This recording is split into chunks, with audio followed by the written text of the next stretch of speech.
Life mission കേസുമായി ബന്ധപ്പെട്ട് M ശിവശങ്കറിനെ ഇ ഡി ചോദ്യം ചെയ്യുകയാണ്. ഇപ്പോൾ വേണുഗോപാൽ ഇ ഡിക്ക് മുന്നിൽ ഹാജരായി എന്നുള്ളതാണ്. എന്താണ് അജി കുഞ്ഞുമോൻ, പുതിയ വിവരങ്ങൾ എന്താണ്? അല്പസമയം മുൻപാണ് ഇ ഡിക്ക് മുന്നിൽ വേണുഗോപാൽ ഹാജരായത്. വേണുഗോപാലിനോട് നാളെ ഹാജരാകാൻ വേണ്ടിയായിരുന്നു ഇ ഡി നോട്ടീസ് നൽകിയത്. എന്നാൽ വേണുഗോപാൽ ഇന്ന് ഹാജരായി. അല്പസമയം മുൻപാണ് കൊച്ചിയിലെ ഇ ഡി ഓഫീസിൽ ഹാജരായത്. വേണുഗോപാലിനെയും ശിവശങ്കറിനെയും ഒരുമിച്ചിരുത്തി ചോദ്യം ചെയ്യാനാണ് ഇപ്പോൾ ഇ ഡി നീക്കം നടത്തുന്നത്. കാരണം വേണുഗോപാലിനെ ചോദ്യം ചെയ്താൽ മാത്രമേ കുറച്ചും കൂടെ വിവരങ്ങൾ ഇ ഡിക്ക് ലഭിക്കുകയുള്ളൂ. കാരണം നിസ്സഹകരണമാണ് പലപ്പോഴും ഈ ശിവശങ്കർ തുടരുന്നത്. ശിവശങ്കറിന്റെ നിസ്സഹകരണത്തെ തുടർന്നാണ് വേണുഗോപാലിനെ ചോദ്യം ചെയ്യാനെ കൊണ്ടുള്ള നീക്കത്തിലേക്ക് ഇ ഡി കടന്നത്. പക്ഷെ നോട്ടീസ് നൽകിയത് നാളെ ഹാജരാവാൻ വേണ്ടിയായിരുന്നു നോട്ടീസ് നൽകിയത്.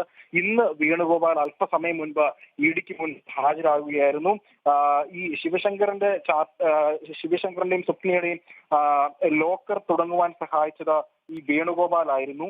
അതുകൊണ്ട് തന്നെ വേണുഗോപാലിനെ കുറച്ചും കൂടെ കാര്യങ്ങൾ അറിയാമെന്നുള്ള ഒരു നിഗമനത്തിലാണ് ഇ ഡി ഉള്ളത്. അതുകൊണ്ട് തന്നെയാണ് വേണുഗോപാലിനെ ഹാജരാവാൻ നോട്ടീസ് നൽകിയത്. വിജയ്. ശരി, അജി കുഞ്ഞുമോൻ റിപ്പോർട്ട് ചെയ്യുന്നു. വേണുഗോപാൽ അന്വേഷണ സംഘത്തിന് മുന്നിൽ ഹാജരായിരിക്കുന്നു.